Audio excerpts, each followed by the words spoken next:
Hello friends, তোমরা সবাই কেমন আছো? আশা করি সবাই ভালো আছো।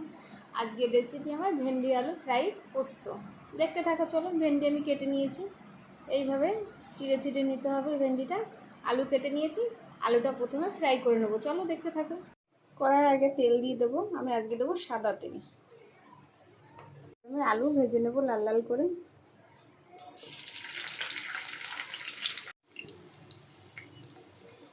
ভেন্ডি ফ্রাই করার জন্য আমি দিয়ে দেবো লবণ, হলুদ গুঁড়ো, আর দিয়ে দেবো অল্প পরিমাণে বেসন।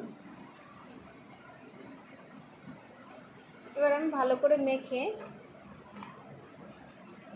এটাকে ফ্রাই করে নেব। ভেন্ডি আমি ভালো করে মেখে নিয়েছি, আলু লাল লাল করে ভাজা হয়ে গেছে। এবার নামিয়ে নেব। তেলের মধ্যে এবার আমি ভেন্ডি ভেজে নেব।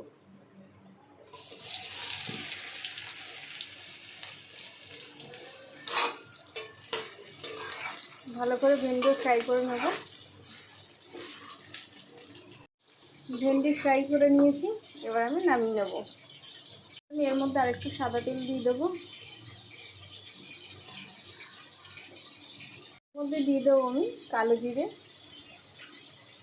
দিয়ে দেবো চেরা কাঁচা লঙ্কা, দিয়ে দেবো পোস্ত বাটা, সর্ষে বাটা, আর অল্প লবণ আর হলুদ দিয়ে ভালো করে কষিয়ে নিতে হবে।